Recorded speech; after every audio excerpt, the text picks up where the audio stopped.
பால் பாலபாஸ்கரன் கொடுக்கும் சிலுவையின் செய்தியை கேட்டுக்கொண்டிருக்கும் சகோதர சகோதரிகளையும் நண்பர்களையும் இச்செய்தி மூலமாக சந்திப்பதில் பெரும் மகிழ்ச்சி அடைகிறோம். தாம் ஒருவரே ஞானமுள்ளவருமாயிருக்கிற தேவனுக்கு இயேசு கிறிஸ்துவின் மூலமாக என்றென்றைக்கும் மகிமையும் கனமும் உண்டாவதாக. ஆமீன்.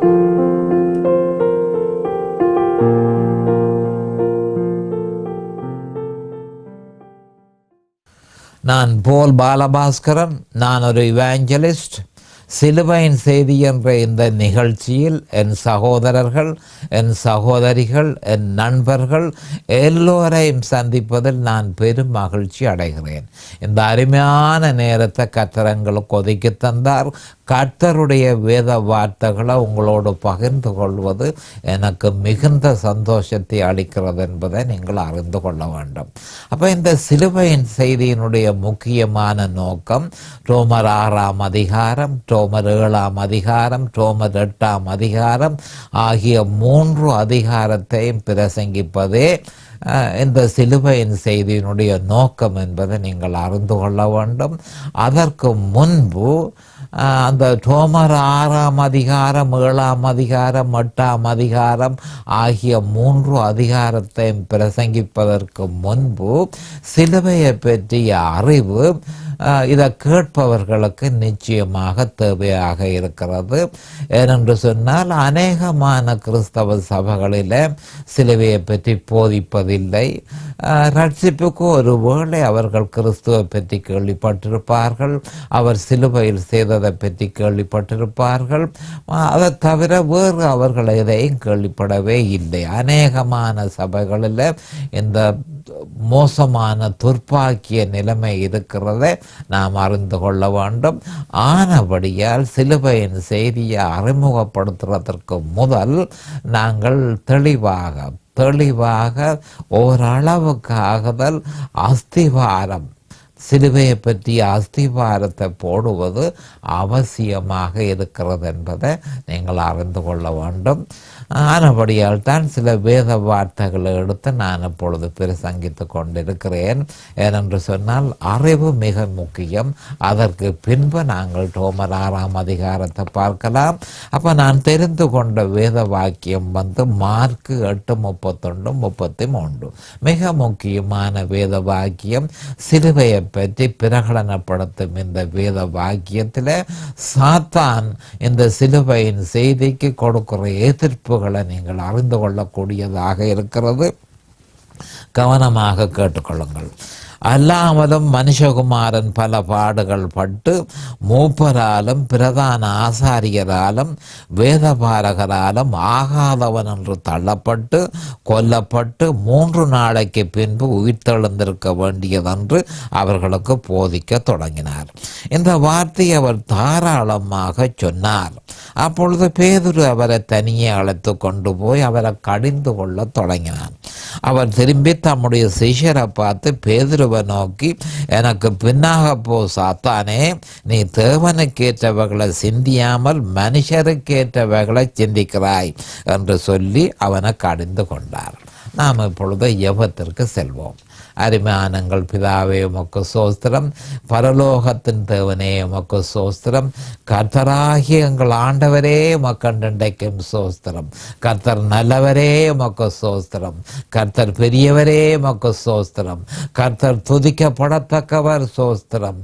கர்த்தாவே, உம்முடைய குமாரன் இயேசு கிறிஸ்துவே எங்களுக்காக இந்த பூவுலகத்துக்கு அனுப்பி அவரை பலியாக சிலுவையில் ஒப்பு கொடுத்து அவருடைய வெளியேறப்பெற்ற இரத்தத்தினால் நீர் எங்களை மீட்டு கொண்டீர். அதற்காக உமக்கு என்றென்றைக்கும் சோஸ்திரம் பிதாவே. உம்முடைய நாமம் என்றென்றைக்கும் மகிமடைவதாக.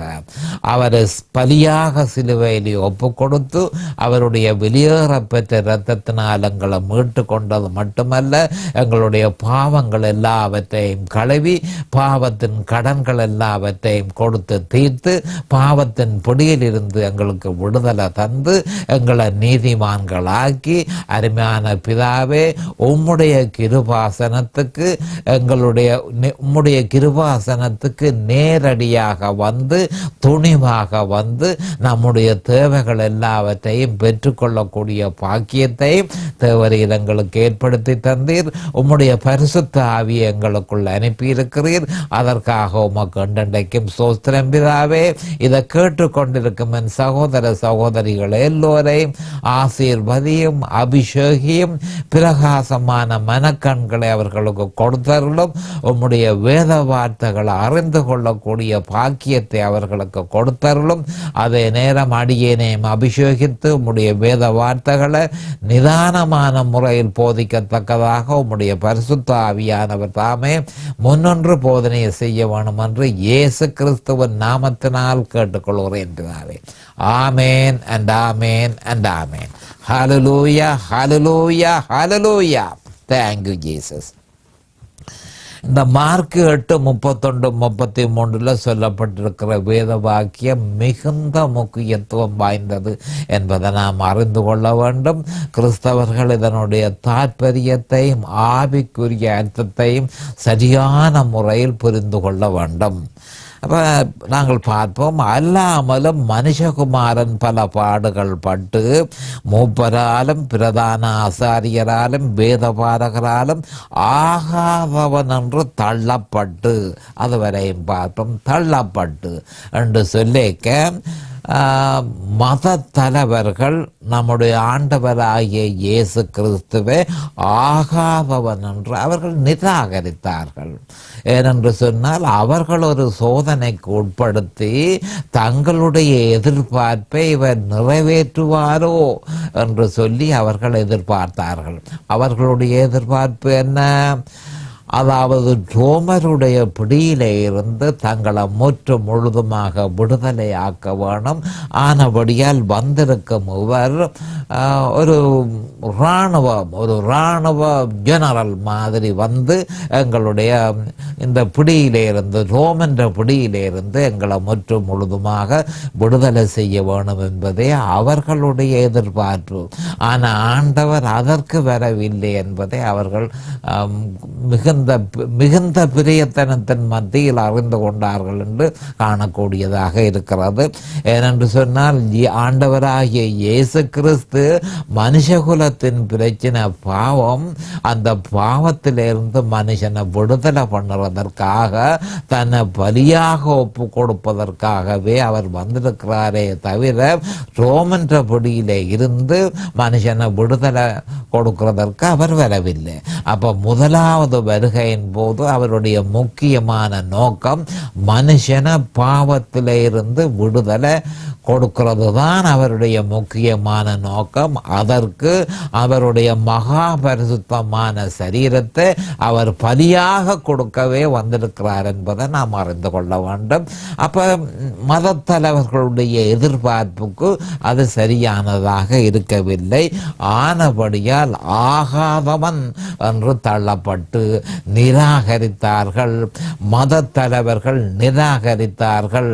வேத பாரகர்களும் பரிசேயர்களும் சதுசேயர்களும் ஏரோதியர்களும் முற்று முழுதுமாக அவரை நிராகரித்தார்கள் என்று சொல்லப்படுகிறது.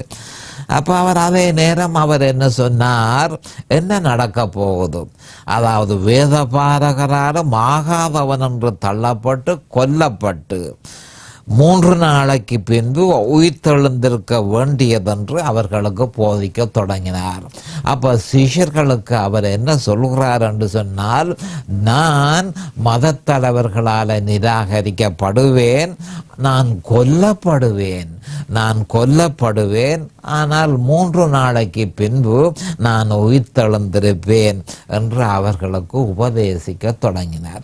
அப்ப இதுல பாருங்களேன், நம்ம அதனால் கொல்லப்பட்டு 3 நாளைக்கு பின்பு உயிர்த்தெழுந்திருக்க வேண்டியதென்று. அப்போ குருசிஃபிக்ஷனை பற்றி சொல்லுகிறார். அதே நேரம் ரீசரக்ஷனை பற்றி சொல்லுகிறார். குருசிஃபிக்ஷனையும் ரீசரக்ஷனையும் தனக்கு நடக்க போகிறது என்ன? நான் சிலுவையிலே அறையப்பட்டு நான் கொல்லப்படுவேன், 3ஆம் நாள் நான் உயிர் தெழுவேன் என்று சொல்லி அவர்களுக்கு போதிக்க தொடங்கினார். இந்த வார்த்தையை அவர் தாராளமாக சொன்னார். ஏன் அவர் தாராளமாக சொன்னார் என்று சொன்னால், சிஷ்யர்கள் இதனை அறிந்திருக்க வேணும்.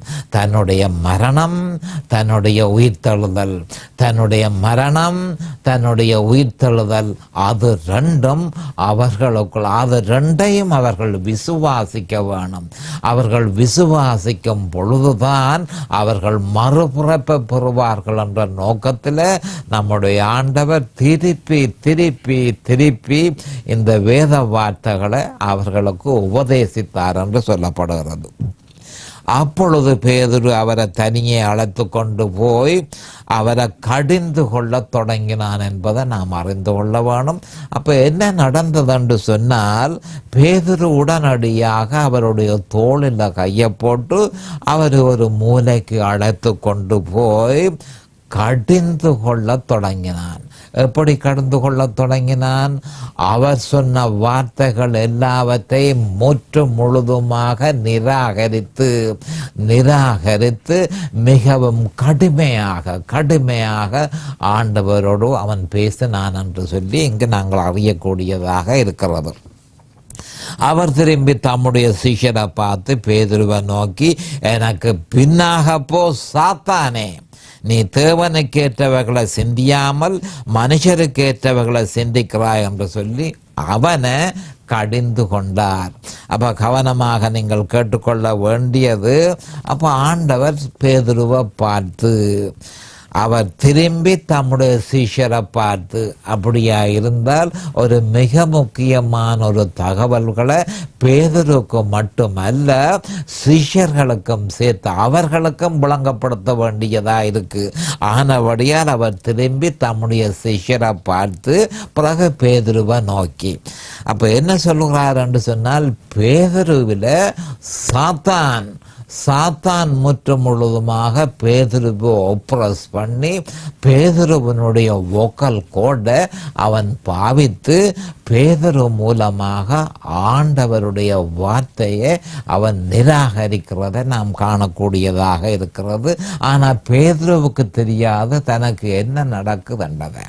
அப்போ பேதுரு கொடுமைப்படுத்தப்பட்டு முற்று முழுதுமாக சாத்தானால, அதாவது பேதுருவனுடைய வோக்கல் கோட் முற்று முழுதுமாக பாரம் எடுத்து ஆண்டவருக்கு எதிராக இந்த மாதிரியான பேச்சு அவன் பேசினான் என்பதை நாம் அறிந்து கொள்ள வேண்டும். அப்போ அவர் உடனே அவனில் சாத்தான் இருக்கிறதை அவர் நேரடியாக கண்டபடியால் முதலாவதாக அவர் சாத்தானோடு பேசுகிறார், இரண்டாவதாக பேதுருவோடு பேசுகிறார். அப்போ சாத்தானோடு அவர் பேசும் பொழுது, எனக்கு பின்னாக போ சாத்தானே, என் முகத்துக்கு முன்னால நீ நிற்கக்கூடாது என்று சொல்லி அவனை கலைத்தார் என்பதை நாங்கள் பார்த்து கொள்கிறோம். பிறகு உடனடியாக நீ என்று அங்கு சொல்லப்பட்டு கிடக்கு. அப்ப பேதுருவை பார்த்து சொல்கிறார், அதே சொல்லு ஏராளமான கிறிஸ்தவர்களுக்கும் அந்த நீ என்ற சொல்லு வருகிறது என்பதை கிறிஸ்தவர்கள் அறிந்திருக்க வேண்டும். ஏனென்று சொன்னால், சிலுவையின் செய்தியை அறியாவிட்டால் சாத்தானுடைய கொடுமைப்படுத்துதல் கிறிஸ்தவர்களுக்கு இருக்கும் என்பதை இந்த வேத வாக்கியம் தெளிவாக உறுதிப்படுத்துகிறது. ஆனபடியால் பேதுருவுக்கு மட்டுமல்ல, இந்த உலகத்தில் இருக்கிற சகல கிறிஸ்தவர்களுக்கும், சிலுவையின் செய்தியை அறியாமல் இருக்கிற சகல கிறிஸ்தவர்களையும் சாத்தான் கொடுமைப்படுத்தி சிலுவையின் செய்திக்கு எதிராக அவன் தன்னாலான அவ்வளவு எதிர்ப்பையும் தெரிவிப்பான் என்பதை நாம் தெளிவாக அறிந்து கொள்ள வேண்டும். அப்ப அவர் என்ன சொல்லுகிறார் பேதுருவுக்கு, நீ தேவனுக்கேற்றவைகளை சிந்தியாமல் மனுஷருக்கேற்றவைகளை சிந்திக்கிறாய். மனுஷருக்கேற்றவைகள் அப்ப என்ன சொல்கிறார் என்று சொல்லிக்க, தேவனுக்கேற்றவைகள்தான் நீ சிந்திக்க வேணும். நான் யார் என்றதை நீ அறிய வேணும். நான் என்னத்திற்காக இந்த பூலோகத்துக்கு வந்திருக்கிறேன் என்பதை நீ அறிய வேணும். நான் மனுஷ குலத்துக்காக என்ன பலியாக கொடுக்க போகிறதை நீ அறிய அறிய வேணும். மற்றது நான் சிலுவையிலே அறையப்பட்டு 3ஆம் நாள் நான் உயிர் தெழுவேன் என்று நான் சொன்னதையும் நீ விசுவாசிக்க வேணும். ஆனால் நீ எதனையும் விசுவாசிக்கவில்லை. நீ மனுஷருக்கேற்றதுகளை நீ சிந்திக்கிறாய், மனுஷருக்கேற்றதுகளை சிந்திக்கிறாய் என்று சொல்லி அவனை கடிந்து கொண்டார் என்று சொல்லி நாங்கள் பார்க்கிறோம். ஆனபடியால் இந்த வாக்கியத்தில் நாங்கள் அறியக்கூடிய இந்த 8:31-33 நாம் அறிய வேண்டிய ஒரு மிக முக்கியமான செய்தி என்னவென்றால், சிலுவையை பற்றிய செய்தியை பூரணமாக கிறிஸ்தவ சகோதரர்கள் அறியாவிட்டால், கிறிஸ்தவ சகோதரர்கள் அறியாவிட்டால் நிச்சயமாக சாத்தானுடைய கொடுமைப்படுத்துதலுக்கு அவர்கள் உட்படுவார்கள். அவர்களை சாத்தான் நிச்சயமாக பாவிப்பான் என்ற ஒரு உண்மையை அவர்கள் அறிந்து கொள்ள வேண்டும். நிச்சயமாக பாவித்து சிலுவையின் செய்திக்கு எதிராக தன்னால் ஆன அவ்வளவு எதிர்ப்பையும் அவன் காட்டுவான் என்பதையும், அதாவது முற்று முழுதுமாக சிலுவையின் செய்தியை கேட்க விடாமல் தடை செய்வான் என்பதையும் நாம் தெளிவாக அறிந்திருக்க வேண்டும், தெளிவாக அறிந்திருக்க வேண்டும். அது மட்டுமல்ல, அங்கே கடைசியில் கொண்டு போய் 8:34-38 அருமையான வேத வார்த்தைகளை நம்முடைய ஆண்டவராகிய இயேசு கிறிஸ்து பிரகடனப்படுத்தி இருக்கிறார். அப்போ பேதுருவை பார்த்து இப்படி அவர் சொன்னதன் பின்பு அவர் என்ன சொல்கிறார் என்று சொன்னால் கவனமாக கேட்டுக்கொள்ளுங்கள். 34வது வசனத்தில் இருந்து 38ஆம் வசனம் வரையும் நான் எல்லாவற்றையும் நான் எப்பொழுது சொல்லவில்லை, 1-2 வசனங்களை. அப்போ கடிந்த பிறகு தன்னுடைய சீஷர்களை கடிந்து கொண்ட உடனே அவர் என்ன சொல்கிறார் என்பதை கவனமாக நீங்கள் கேட்டுக்கொள்ள வேணும். பின்பு அவர் ஜனங்களையும், மார்க்கு 8:34, பின்பு அவர் ஜனங்களையும் தம்முடைய சீஷர்களையும் தம்மிடத்தில் அழைத்து, ஒருவன் என் பின்னே வர விரும்பினால் அவன் தன்னைத்தான் பொறுத்து தன் சிலுவையை எடுத்துக்கொண்டு என்னை பின்பற்ற கடவன். தன் ஜீவனை ரட்சிக்க விரும்புகிறவன் அதை இழந்து போவான். என் நிமித்தமாகவும் சுவிசேஷத்தின் நிமித்தமாகவும் தன் ஜீவனை இழந்து போகிறவன் அதை ரட்சித்து கொள்ளுவான் என்று சொல்லி தெளிவாக சொல்லியிருந்தார். இன்னும் கனவசனங்கள் சொல்லியிருக்கிறார். அடுத்த முறை அடுத்த செய்தியில் நாங்கள் அதை பார்ப்போம். இப்பொழுது நேரடியாக மிக முக்கியமாக நாங்கள் கடந்த செய்தியில் நான் உங்களுக்கு இந்த பலியிடும் முறையை பற்றி உங்களுக்கு சொல்லி கொண்டிருந்தேன்.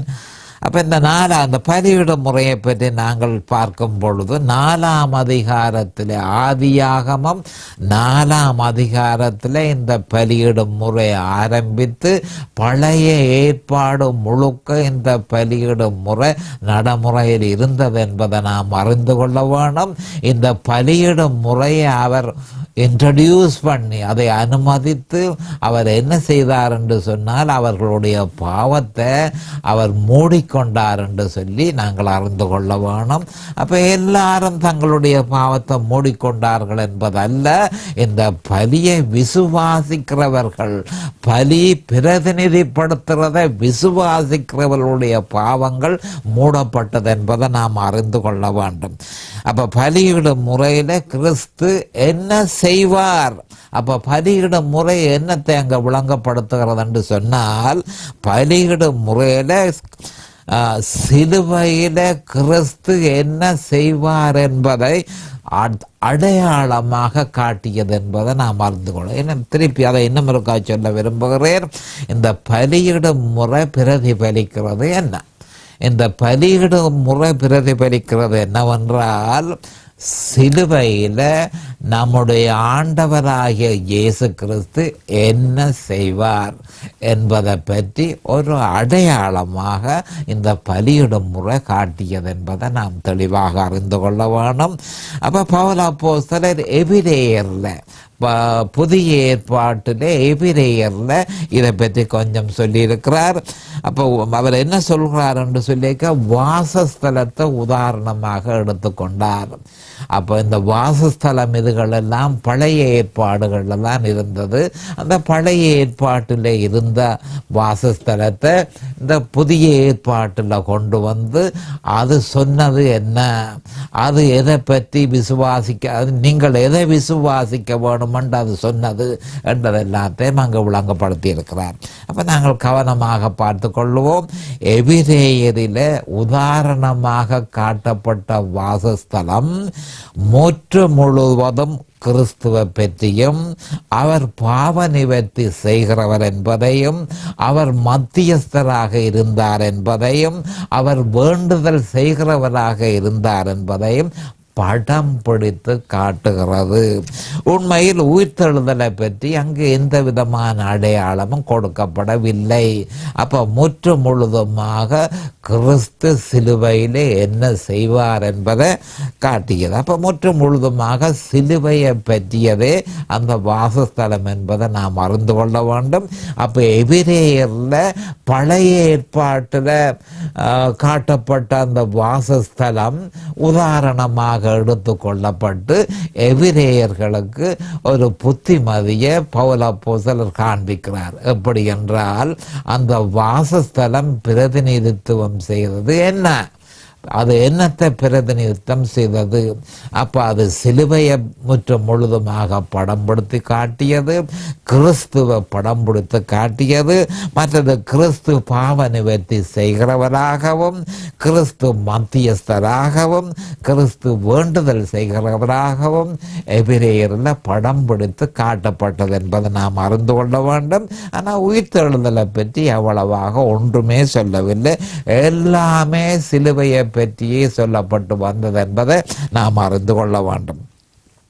அப்போ எபிரேயர் புஸ்தகம் முற்று முழுதுமாக ரட்சிப்பை பற்றியும் பரிசுத்தத்தை பற்றியும் பழைய ஏற்பாட்டில் காட்டப்பட்ட மாதிரியை சுட்டி காட்டுகிறது. பழைய ஏற்பாட்டில் மாதிரி சுட்டி காட்டப்பட்டது. அந்த பழைய ஏற்பாட்டில் காட்டப்பட்ட மாதிரியை எங்கே சுட்டி காட்டினது என்பதை நாம் அறிந்து கொள்ள வேணும். அப்போ எபிரேயர் புஸ்தகம் முழுக்க முழுக்க சிலுவையை பற்றியே சொல்லப்பட்டது. அப்போ பவுல் அப்போஸ்தலர் உதாரணமாக ஒரு முக்கியமான வேத வாக்கியத்தில், அதாவது எபிரேயர் 13, 20, 21, இது மிக முக்கியமான ஒரு வேத வாக்கியம். என்ன சொல்லியிருக்கிறார்னு பார்ப்போம். நித்திய உடன்படிக்கையின் இரத்தத்தினாலே ஆடுகளுடைய பெரிய மேய்ப்பரான நம்முடைய கர்த்தராகிய இயேசுவை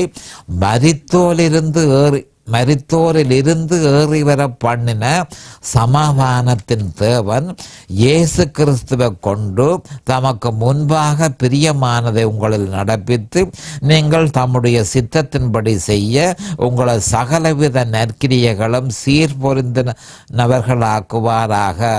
அவருக்கு என்றும் இன்றைக்கும் மகிமை உண்டாவதாக. ஆமேன் என்று சொல்லப்பட்டிருக்கிறது. அப்போ எபிரேயர் 13, 20, 22 சொல்லப்பட்ட இந்த வேத வாக்கியத்தின் தாற்பயம் என்ன என்று நாங்கள் பார்ப்போம். நித்திய உடன்படிக்கையின் இரத்தத்தினாலே. அப்ப நித்திய உடன்படிக்கையின் இரத்தத்தினாலே என்று சொல்லும் பொழுது சிலுவையில நம்முடைய ஆண்டவராகிய இயேசு கிறிஸ்து நித்திய உடன்படிக்கையை செய்தார் என்பதை நாம் அறிந்து கொள்ள வேணும். அது நித்திய உடன்படிக்கை. அந்த நித்திய உடன்படிக்கை எப்படி நிறைவேற்றப்பட்டது? இரத்தத்தினாலே, இயேசு கிறிஸ்துவனுடைய இரத்தத்தினாலே அந்த நித்திய உடன்படிக்கை கைச்சாத்திடப்பட்டது என்பதை நாம் அறிந்து கொள்ள வேண்டும். அப்போ இந்த உடன்படிக்கை பரிபூரணமான உடன்படிக்கையும் நித்திய உடன்படிக்கையும் என்பதை நாம் அறிந்து கொள்ள வேண்டும். மறுபடியும் நாங்கள் இதனை பார்ப்போம்.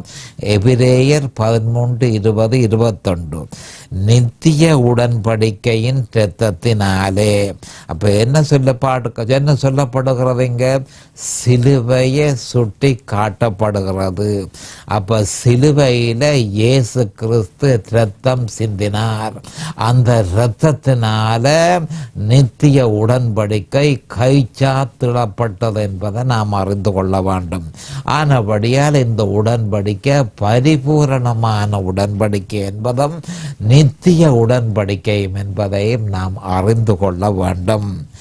ஆடுகளுடைய பெரிய மேய்ப்பரான ஆடுகளுடைய பெரிய மேய்ப்பர் இயேசு கிறிஸ்துவே ஆடுகளுடைய பெரிய மேய்ப்பர். இவரே நமக்காக மரித்தவர்.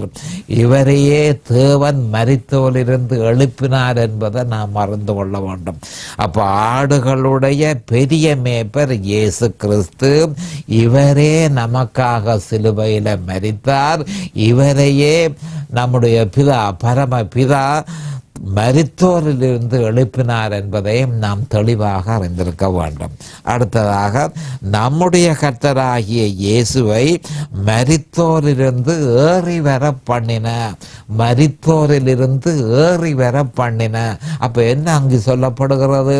இந்த ஒரு இடத்துல தான் எபிரேயர் புஸ்தகத்தில் உயிர்த்தெழுதலை பற்றி சொல்லப்படுகிறது.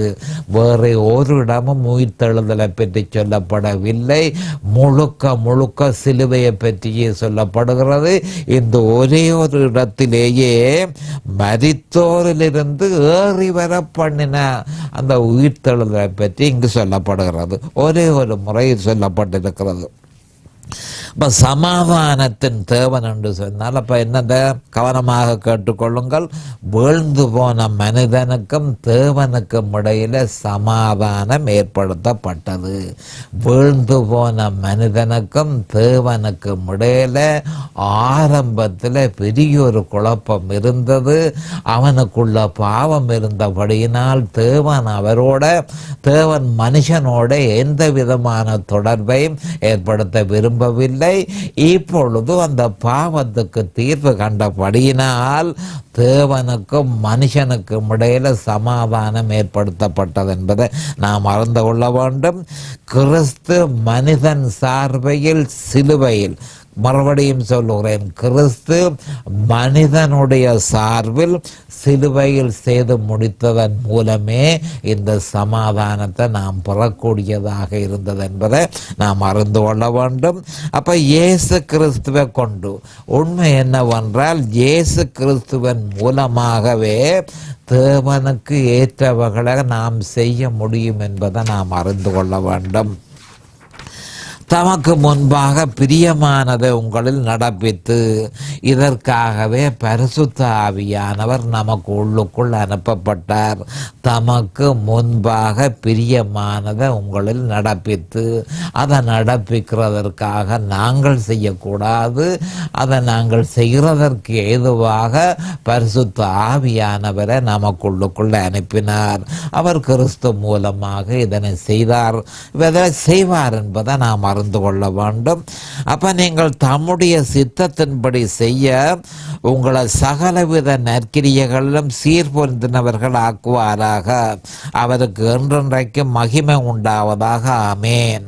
ஏனென்று சொன்னால் அவர் சிலுவையிலே எல்லாவற்றையும் செய்து முடித்ததன் நிமித்தம் இது சாத்தியமானது. அப்படியாயின் அப்ப இந்த வேத வாக்கியங்களை பார்க்கும் பொழுது உயிர்த்தெழுதலுக்கு எந்த விதமான முக்கியத்துவமும் கொடுக்கப்படவில்லை. அப்படியானால் உயிர்த்தெழுதலை புறக்கணிக்கிறோமோ என்று சொல்லி ஒரு கேள்வி வருகிறது. உயிர்த்தெழுதலை ஒரு பொழுதும் புறக்கணிக்கவில்லை. உயிர்த்தெழுதல் மிக முக்கியமானது. ஆனால் அதைவிட முக்கியமானது சிலுவையிலே அவருடைய மரணம். அந்த மரணம் ஏற்படாவிட்டால் உயிர்த்தெழுதல் இல்லை. ஆனபடியால் தான் உயிர்த்தெழுதலுக்கு அவ்வளவாக முக்கியத்துவம் கொடுக்கப்படாமல் சிலுவையில கிறிஸ்து மரித்ததன் நிமித்தம் ஏற்பட்ட, அதாவது கிறிஸ்து சிலுவையில மரித்ததைத்தான் முக்கியத்துவமாக காட்டப்படுகிறதே தவிர உயிர்த்தெழுதலை பற்றி அல்ல. உயிர்த்தெழுதல் எப்படியும் நடக்கும். ஆனபடியால் மரணம்தான் மிகவும் முக்கியமானது என்பதை நாம் அறிந்து கொள்ள வேண்டும். இப்பொழுது நேரம் மிகவும் சமீபமாகிவிட்டது.